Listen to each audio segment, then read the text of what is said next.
Colonel Harland Sanders was not born successful. In fact, for most of his life, he was known as a failure. He failed in school. He failed in business. He failed in relationships.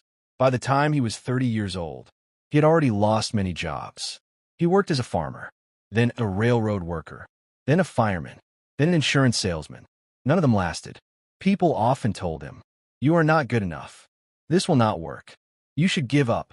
And many people did give up at that age. But Sanders did not. His life was full of rejection. When he tried to sell insurance, he argued with his boss and got fired. When he opened small businesses, they failed again and again. Money was always a problem. At one point, he had almost nothing. No stable job, no savings, no clear future. But Sanders had one thing. He kept going, not because he was confident, but because stopping felt worse. He believed that failure did not mean the end. It meant delay. Most people around him believed success had an age limit. Too late. Wrong time. Wrong person. Sanders heard these words many times. But deep inside, he believed something simple. As long as you were alive, you could try again. He did not dream of fame. He only wanted to survive, to work, to prove, mostly to himself, that his life still had value. At 40 years old, he was still struggling. At 50, nothing had changed. People looked at him and saw a man who had wasted his life.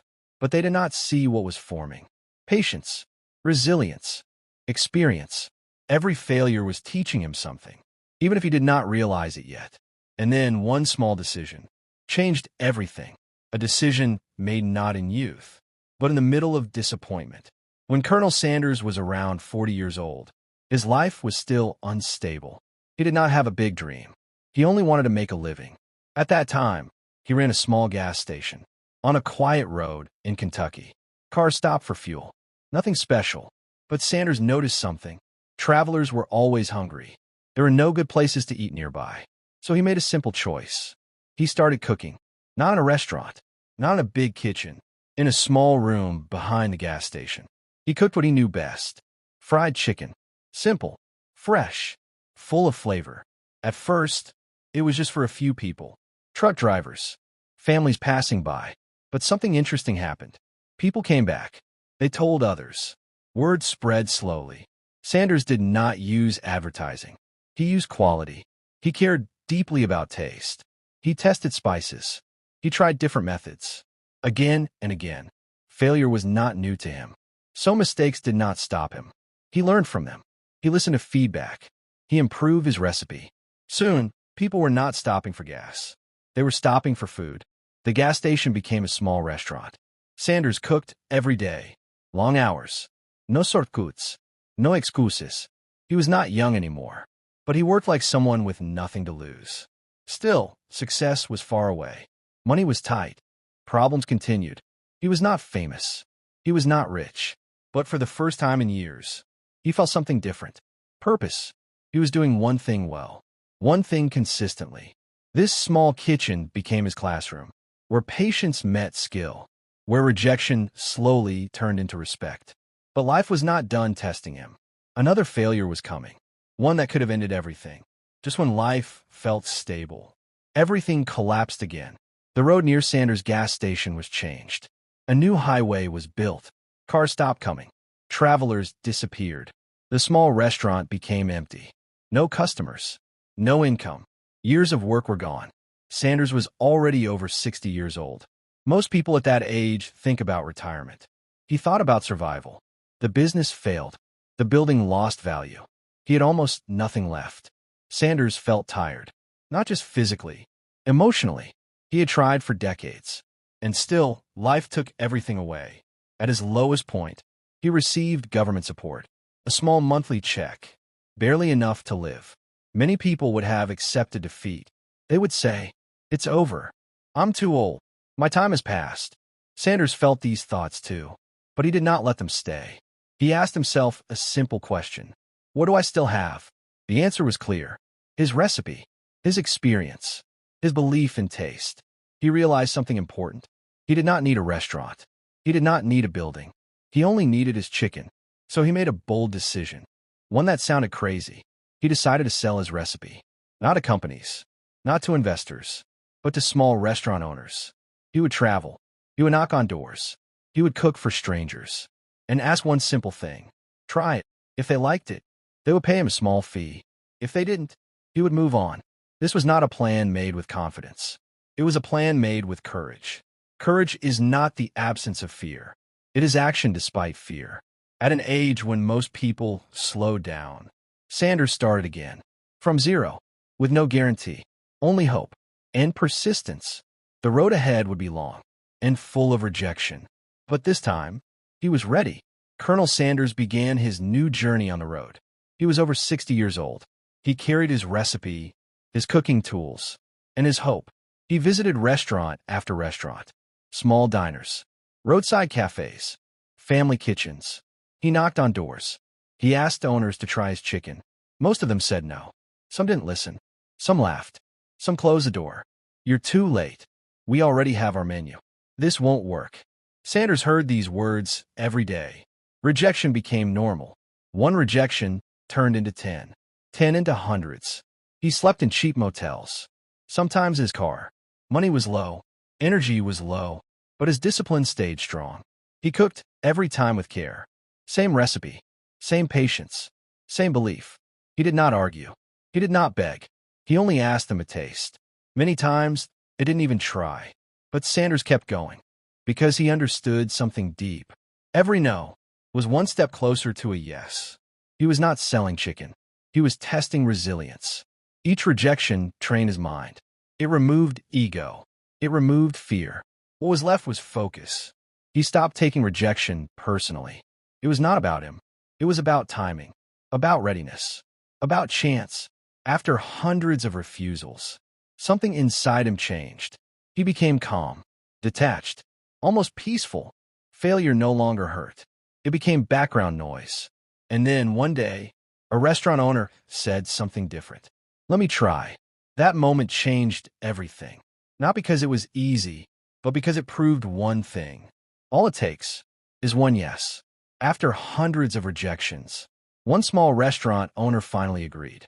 Let me try it, he said. Sanders cooked the chicken himself. Slowly, carefully, with full attention. He watched the owner take the first bite. Seconds passed. Then a smile. This is good, the owner said.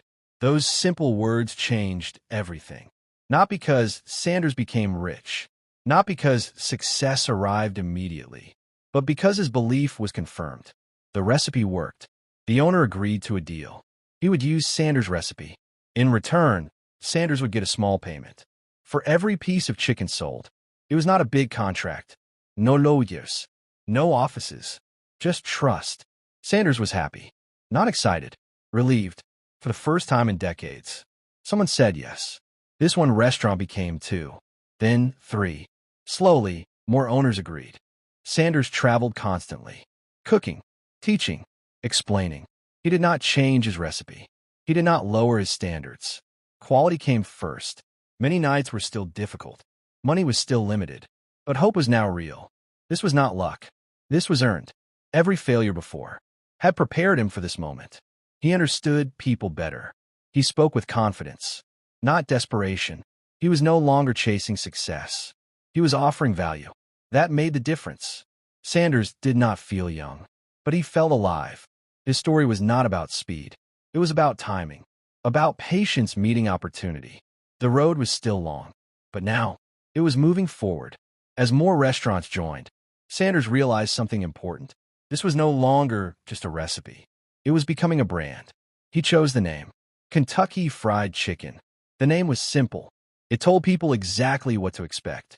He also changed his appearance. White suit, black string tie, white beard.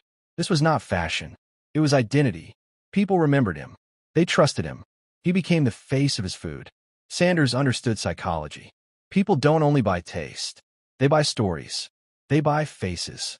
They buy consistency. He visited every restaurant. He checked quality. If the chicken was not good, he spoke directly, sometimes harshly.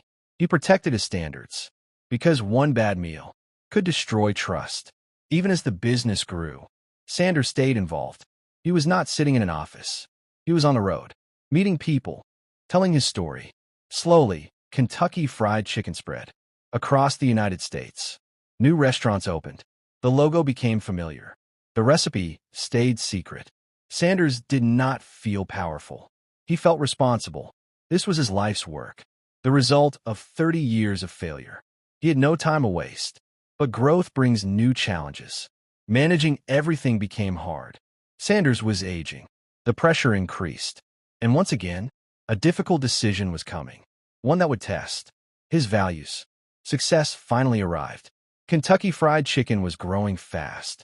More restaurants, more money, more attention. But Sanders was getting tired. He was already in his mid-60s. Traveling nonstop was hard. Managing people was stressful. The business was bigger. Then one man, Sanders, faced a painful truth. If he wanted KFC to survive, he could not control everything. So he made the hardest decision of his life. He sold the company, not because he wanted to quit, but because he wanted the idea to live longer than he could. In 1964, he sold KFC for about $2 million. To many people, this sounded like success. But for Sanders, it was emotional. He was letting go of his life's work. He worried about quality. He worried about the recipe. He worried about the future. Even after selling the company, he stayed involved. He traveled as the brand ambassador. He promoted KFC. He protected its image. But he also became more honest. When quality dropped, he complained. He once said the gravy tasted like wallpaper paste.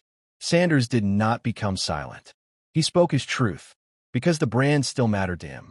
Money did not change his values. He had waited too long for success to let it become empty. But the final lesson was still ahead, the lesson of legacy. For most of his life, Sanders was unknown. Then suddenly, he was everywhere. His face was on signs, on buckets, on TV. People recognized him. Children smiled at him. Adults asked for photos. Fame came late, very late. But Sanders did not change much. He still woke up early. He still worked. He still wore his white suit. Fame did not make him proud. It made him reflective. He often spoke about failure, not with anger, with honesty. He said failure taught him patience. It taught him humility. It taught him focus. He warned young people. Success has no age, he said, but it has a price. That price was time, loneliness, rejection. He paid it for 30 years. Only then did success arrive. Sanders did not hide his past. He did not pretend life was easy. He shared the uncomfortable truth. Most people quit too early, not because they are weak, but because they are tired. Sanders understood this feeling. He lived it. In interviews, he spoke more about struggle than fame, because struggle shaped him, not success. As he grew older, he slowed down, but his story continued, because it no longer belonged to him. It belonged to everyone who felt late, everyone who felt rejected, everyone who thought their time was over. But one final lesson remained. In his final years, Colonel Sanders slowed down. His body was tired, but his mind stayed sharp. He no longer traveled as much. He spent more time talking, sharing stories, answering questions. People wanted to know his secret. How did you succeed so late? Why didn't you give up? Sanders' answer was simple. I had no choice. Giving up would mean accepting that his life had no value. And he never accepted that. He believed effort mattered, even if the result came late, even if the reward came to someone else. He watched KFC grow into a global brand. Countries he had never visited sold his chicken. Millions of people knew his face. This did not make him arrogant. It made him grateful. He knew success was fragile. It could disappear, just like it did before. So he focused on meaning, not numbers, not money, meaning. Sanders spent his last years encouraging others, especially older people. He told them, "You are not late. You are not finished. You still have something to offer." These words mattered because they came from experience, not motivation books, not speeches, from a life of rejection. In 1980, Colonel Sanders passed away at the age of 90. He died peacefully, not as a failure, not as a poor man, but as a legend. Still, the most important lesson was not fame. It was what came before fame. Colonel Sanders' life teaches one clear lesson. It is never too late. Not late to start. Not late to try again. Not late to believe in yourself. For 30 years, nothing worked. People said no. Life pushed him down, again and again. But he did not measure life by speed. He measured it by persistence. Success did not come because he was lucky. It came because he stayed. Stayed when others quit. Stayed when nothing made sense. Stayed when failure felt personal. Sanders did not wait for the perfect moment. He worked with what he had: a recipe, experience, and patience. Many people think success is about talent. His story shows something different. Success is about endurance, about accepting rejection without losing direction. Late success is still success. Sometimes it is stronger because it is built on reality, not dreams, not hype, but hard lessons. Colonel Sanders became famous after most people retire, but his age was not a weakness. It was proof. Proof that time does not decide your value. Effort does. If you feel late, if you feel behind, if you feel rejected, remember his story. Your past failures do not define you. They prepare you. As long as you move forward, your story is not over.